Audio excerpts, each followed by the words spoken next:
नमो तस्स भगवतो अरहतो सम्मा सम्बुद्धस्स। नमो तस्स भगवतो अरहतो सम्मा सम्बुद्धस्स। नमो तस्स भगवतो अरहतो सम्मा सम्बुद्धस्स। पिछले भाग में हम लोगों ने सिद्धार्थ के जन्म के बारे में सारा विवरण सुना। ये भी सुना कि सिद्धार्थ की जो माता रानी महामाया देवी, उनका सिद्धार्थ के जन्म के 7वें दिन ही देहावसान हो गया और उनको लालन पालन पोषण उनकी जो आंटी या जो महामाया देवी की जो छोटी बहन थी महाप्रजापति गौतमी, उन्होंने उनका पुत्र जो नंद है उसको अपने दायका को सौंप के और सिद्धार्थ को किस तरीके से देख रेख किया, तो उसके बारे में सारा हम लोगों ने सुना पिछले भाग में। आज हम लोग उसके आगे व्याख्यान सुनेंगे। तो जब सिद्धार्थ का जन्म हुआ है और उनकी जो माता जो महामाया देवी हैं, वो 7वें दिन उनकी मृत्यु हो जाती है। लेकिन मृत्यु होने के बाद उनका क्या होता है, तो जो महामाया देवी होती हैं, सिद्धार्थ के जैसे ही उन्होंने भी अनेकों वर्षों तक, अनेकों जन्मों तक बहुत सारे पारमिताओं का पूर्ण पालन करती रहती हैं। और यही कारण है कि जो बोधिसत्व हैं वहाँ पे उनके घर पे पैदा होते हैं और वह एक बोधिसत्व की माँ होने का गौरव प्राप्त करती हैं। उन पारमिताओं के कारण जब उनकी मृत्यु हो जाती है तो उनका जो जन्म है वो तुषित देवलोक में हो जाता है, संतुषिता देव के रूप में। बुद्धिज्म में 31 तरह की भूमियां हैं या जिसको लोक कह सकते हैं, जहां पे जीव वास कर सकते हैं, जिनकी व्याख्या आने वाले दिनों में की जाएंगी। सिद्धार्थ जो हैं, जन्म के पहले, जैसा कि पिछली बार हमने बताया, सुमेध ऋषि के रूप में वो दीपांकर बुद्ध से मिलते हैं और दीपांकर बुद्ध से मिलने के बाद कम से जो आने वाले उन्होंने 24 अन्य बुद्धों से आशीर्वाद प्राप्त करते हैं। अंतिम जो उनका जो जन्म होता है वो वैशंतर राजा के रूप में होता है। वहां से जब च्युत हो करके वो भी तुषित देवलोक में ही पैदा होते हैं। अनेकों वर्षों तक, बहुत लंबे समय तक सुख भोगते हुए जब उनके मृत्यु का समय आता है, च्युत होने का समय आता है, तब वहाँ के जो उनके सहपाठी या देवता लोग उनसे आग्रह करते हैं कि यह उचित समय है आपके बुद्ध बनने का, इसलिए आप जन्म लीजिए मनुष्य के रूप में और आप दुनिया का उद्धार करिए, संसार को दुखों से मुक्ति दिलाइए। बुद्ध के समय में जो भी उन्होंने खोज किया, अभी तक 28 बुद्धों की व्याख्या आती है। 24 बुद्धों को जो भगवान बुद्ध हैं खुद ही मिले हुए हैं और 3 जो बुद्ध हैं वो उनसे पहले हुए, जिनको वो नहीं मिले थे उनसे पहले हुए थे वो, तो जिनकी व्याख्या भविष्य में की जाएंगी। तो जब तुषित देवलोक से सुमेध ऋषि जन्म लेने के पहले 5 तरह की बातों को वो सोचते हैं, वो निश्चय करते हैं। कौन कौन सी 5 बातें होती हैं वो? सबसे पहला है काल, दूसरा है द्वीप, तीसरा है देश, चौथा है कुल और 5वां है माता। काल के विषय में सोचते हैं कि अगर जो मनुष्यों की आयु 100 वर्ष से ज्यादा, या जो हम कह सकते हैं कि बहुत ज्यादा, जो 1000, 2000, 50,000, 1 लाख, अगर जो इस तरह की आयु अगर जो होती है, तो मनुष्य को ये पता नहीं चलेगा कि सुख, दुख, जरा, बुढ़ापा, रोग, मृत्यु, इसका आभास नहीं हो पाएगा, क्योंकि वो बहुत लंबा पीरियड होता है। साथ ही साथ उनको इस संसार का जो नियम है, दुख है, अनित्य है, अनात्म है, उसका भी ज्ञान कराना बहुत मुश्किल हो जाएगा। तो इसीलिए वो उचित समय नहीं है बुद्ध बनने का, लोगों को समझा पाने का। अगर जो 100 वर्ष से बहुत छोटी आयु होती है तो उस समय लोग इतने अपने दुखों से ही इतने परेशान होते हैं कि अगर जो उनको हम धम्म उपदेश करते हैं तो वो कुछ भी सुनने की स्थिति में नहीं होते हैं। लेकिन जो 100 वर्ष का जो एवरेज है वो सबसे उचित काल था, उचित टाइम था, जो आजकल चल रहा है, जिसको हम लोग भद्रकाल कहते हैं। और भद्रकाल में आपकी जानकारी के लिए टोटल 5 बुद्ध होने हैं। 4 बुद्ध हो चुके हैं जो तथागत बुद्ध को लेकर के, और 5वें जो है मैत्रेय बुद्ध के रूप में भविष्य में होने वाले हैं। तो हम लोग भद्रकाल है, जो भगवान बुद्ध का जो पीरियड है, उसमें इस समय हम लोग को भगवान बुद्ध की शिक्षा सुलभ है। इस अवस्था में हम लोग इस समय हैं। तो इसीलिए काल जो है उचित था। दूसरा, जब उन्होंने सोचा द्वीप का मतलब आइलैंड होता है, और जम्बू द्वीप जो इंडिया का जो है, जम्बू द्वीप जो भारत देश है, उसका जो एरिया है वो जम्बू द्वीप सबसे अच्छा उनके लिए लगा। दूसरा था कि देश कौन सा होना चाहिए। जब उन्होंने सोचा तो देश में जम्बू द्वीप का जो मध्यम देश जिसको कहते हैं, बीच का जो देश, वो कपिलवस्तु जो वो जगह उचित है जन्म लेने के लिए। और फिर कुल कौन सा होना चाहिए, तो कुल भी जो लोगों से आदर सत्कार करने योग्य, जो महाराजा सुधोधन है उनको बड़ा जो आदर सत्कार था, एक राजा थे। और सबसे बड़ी बात है कि जो माता उनकी शीलवान थी, बहुत जन्मों से वो पारमिताओं को पूर्ण करते हुए आ रही थी, तो इसलिए वो सबसे जो उचित माता वही थी। लेकिन सबसे जो दिक्कत की बात थी कि उस समय उनकी जो आयु है केवल 10 महीने 7 दिन बचे थे। तो ये हुआ कि 10 महीने एक बच्चे के लिए इनफ होता है। अगर जो एक माँ है बच्चे को जन्म देती है अधिकतर 9 महीने में, तो वो ठीक है, कोई बात नहीं है।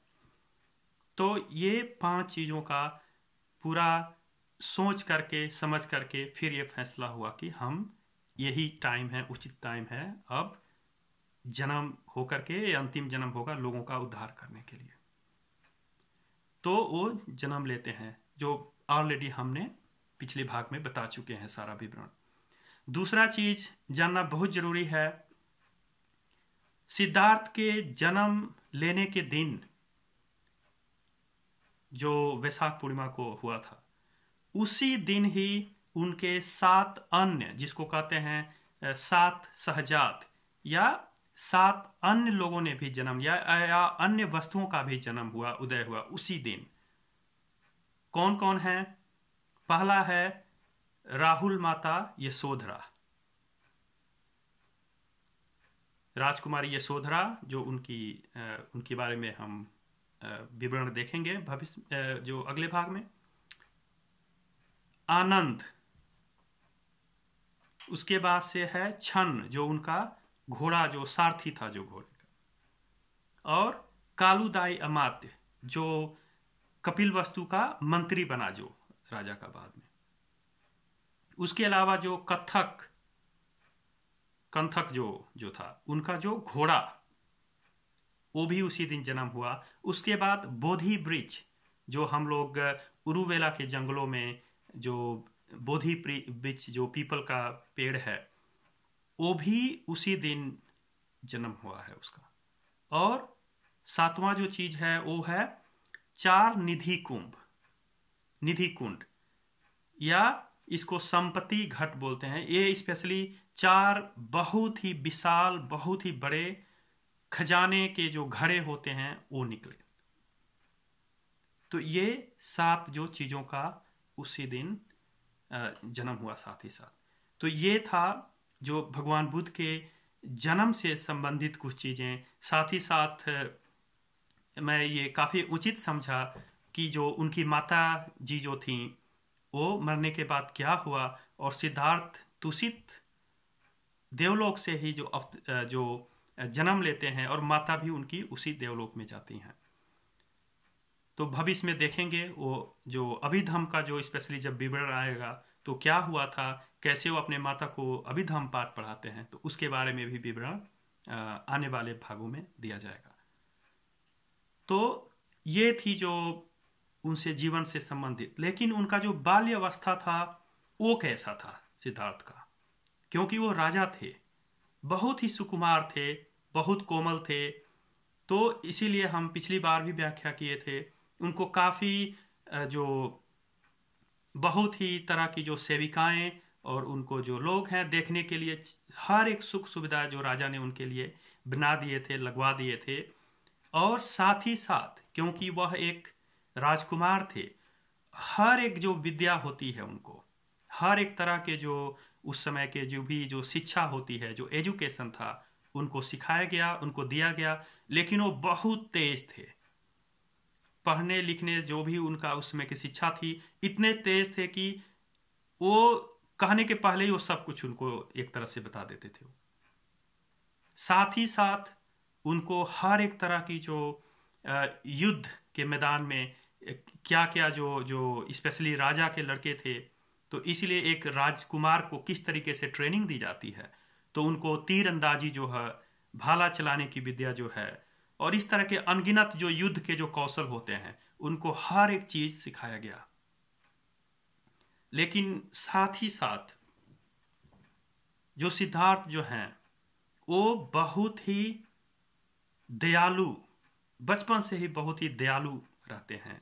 और उनकी जो रुचि है तरह तरह के जो जिसको कह सकते हैं कि हम लोग हंसी खुशी की जो बहुत तरह तरह की जो चीज़ें होती हैं उसमें ना लग के वो हमेशा एक शांत चित्त रहते हैं, ध्यान में उनका मन लगता है, वो सोचते रहते हैं और हर एक चीज़ देख के उसका पर्यवेक्षण करते रहते हैं। तो इस तरीके के जो उनका जो मन है वो बड़ा गंभीर रहता है, लेकिन हर एक चीज में वो दयालु होते हैं, लोगों के प्रति दया करने वाले होते हैं, करुणा करने वाले होते हैं।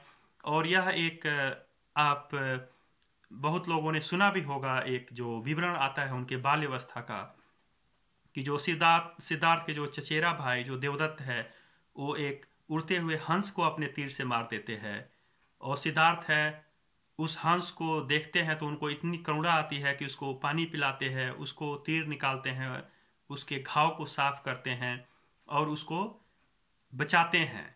बाद में जो देवदत्त है झगड़ा भी होता है, उसको सिद्धार्थ जो है समझाते हैं और फाइनली वो नाराज भी होते हैं, राजा के पास भी बात जाती है और अंत में जो है जो जीवों को मारने वाले से एक जीव को बचाने वाले का ज्यादा अधिकार होता है।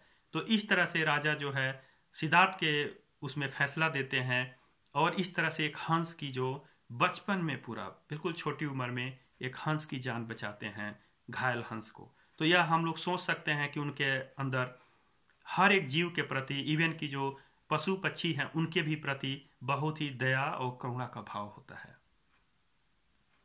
दूसरी एक बहुत ही घटना मिलती है जो सिद्धार्थ के जीवन से, और ये बहुत आश्चर्यचकित घटना होती है कि जब वो बहुत छोटे होते हैं तो उस समय जो राजा जो होते हैं, महाराजा सुधोधन, अपने राज्य में सुख सुविधा और फसल अच्छी हो इसके लिए वो ये लोग एक त्योहार रखते हैं और उस त्योहार में राजा खुद स्वयं हल चलाने के लिए जाते हैं। तो इस तरह के जब त्योहार होता है और जो राजा जो हैं वो सभी लोगों के साथ अपने जो राजमहल के जो भी उनके प्रतिनिधि हैं, जो लोग हैं उनके, उन सबके साथ जब वो खेतों में जाते हैं तो वहाँ पे बहुत बड़ा उत्सव सभी सजाया गया रहता है। सिद्धार्थ बहुत छोटे होते हैं तो इनको भी लेके जाते हैं लोग और वहाँ पे जो उनकी सेविकाएं हैं बहुत सारे जो उनको देख रेख करने के लिए जितने लोग लगे रहते हैं, वो लोग उनको साथ ले जाते हैं और एक बहुत बड़ा जामुन का पेड़, भारत में बहुत सारे जामुन के पेड़ होते हैं, जामुन के पेड़ के नीचे उनको एक छोटा सा एक टेंट जैसा बना करके, उसमें उनका जो बच्चे का जो एक होता है झूलने वाला, उस पर रख करके बच्चे को, और वो उनको देखते हैं कि उसकी जो छाया है, बहुत बड़ा पेड़ होता है तो उसका जो छाया है पूरा तंबू जो टेंट होता है उसके ऊपर पड़ रहा है, तो उनको काफ़ी अच्छे से सजा के उनको चारों तरफ से पर्दा करके उनको अच्छे से उसमें रखते हैं लोग। और उसके बाद से जो राजा हैं वो सभी सेवकाओं को उनके साथ देख रेख के लिए छोड़ करके वो खेतों की तरफ जाते हैं। वहां पे 1,000 लोग, जिसमें जो राजा हैं सोने का हल खुद पकड़ते हैं, और अन्य जो लोग हैं 1,000 जो लोग हैं वो चांदी के जो हल होते हैं उसको सारा मतलब सजाया गया रहता है, उसको एक फेस्टिवल है तो उसको जोतने का शुरू करते हैं, उसको फिर हल चलाते हैं खेतों में। तो उसमें पूरा जो वहाँ के गांव के उस नगर के लोग सभी लोग बहुत अच्छे उत्सव करते हैं, खान पान नाच गीत ये सारा कुछ उसमें वो करते हैं लोग, बड़े धूमधाम से उस त्योहार को मनाते हैं। जब वो हल चलाया जाता है काफ़ी शोरगुल होता है, काफ़ी लोग हर्षोल्लास करते हैं, और जो सेविकाएं हैं जो सिद्धार्थ की देख रेख में रखी गई होती हैं, इनका भी मन होता है कि हम भी चल के देखें कि क्या हो रहा है वहाँ। तो सेविकाएं सभी सिद्धार्थ को छोड़ देती हैं, वो भी जाती हैं, वो भी उत्सव देखती हैं, फिर कुछ खान पान होता है उसको भी लगती हैं खाने पीने, वो फिर भूल जाती हैं, थोड़ा लेट हो जाता है उनको, फिर उनको याद आता है अरे सिद्धार्थ तो अकेले ही रह गए हैं।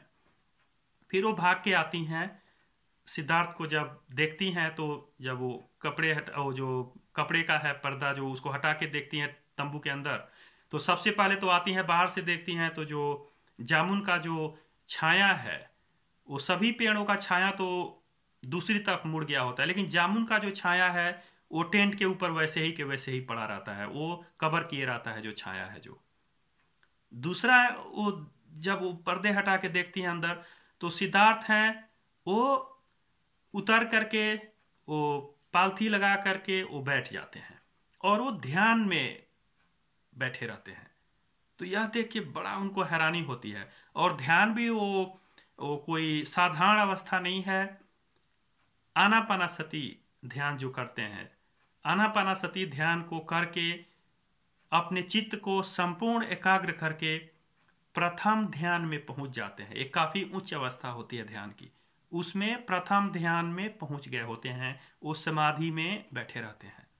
तो यह देख के कि ये कैसे हो सकता है, इतना छोटा बच्चा और क्रॉस लेकर के ध्यान में बैठ गया है और इतना शांत से, वो बड़ी हैरान होती हैं। वो दौड़ के जाती हैं, राजा को भी सूचना देती हैं कि महाराज इधर दौड़ के आइए, इधर देखिए क्या हुआ है। महाराज सुदोधन आते हैं, वो बच्चे को देखते हैं सिद्धार्थ को, तो वो तो ध्यान में समाधि में है। फिर राजा बोलते हैं कि पुत्र, हमारी तरफ से ये तुम्हें दूसरी बार नमस्कार है। ये सारा कुछ देख करके राजा भी अद्भुत चमत्कारित ये जो घटना है देख के अद्भुत हो जाते हैं और उनको नमस्कार करते हैं अपने तरफ से। तो यह दो जो घटना है, इससे हम लोग देख सकते हैं कि जो सिद्धार्थ का जो जीवन है वो हर एक सुख सुविधा से जो राजा हैं उनको बचाने के लिए, कि कहीं जैसे हमारे पुत्र जो है वो चक्रवर्ती राजा ही हो, कहीं सन्यासी ना हो जाए, सारा कुछ देख रेख करते हैं, उनको सिखाया जाता है, उनके देख रेख, उनके पालन पोषण, उनके सुख दुख, हर एक चीज़ को जो राजा करने के लिए हर एक तरह से इंतजाम करते हैं और हर एक तरह की उनको कला सिखाई जाती है। तो इस तरह से उनका बचपन होता है, करुणा से दया से भरा हुआ बचपन है, और साथ ही साथ एक शांत चित्त होते हुए ध्यान के तरफ भी उनका मन होता है, एक चिंतन भी होती रहती है, और सब कुछ होते हुए, राजा के लड़के होते हुए भी वो जितनी भी चीज़ें हैं जो उनके सामने जो होती है उस पर हमेशा एक सूक्ष्म अध्ययन भी चलते रहता है उनके दिमाग में।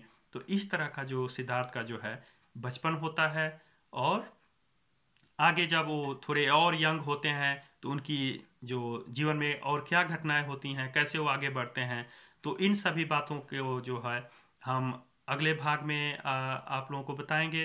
तो साथ ही साथ आज का जो सिद्धार्थ के जो जीवन के बारे में जो भी बातें थी आपको कैसे लगा, ज़रूर हमें लिख भेजिए।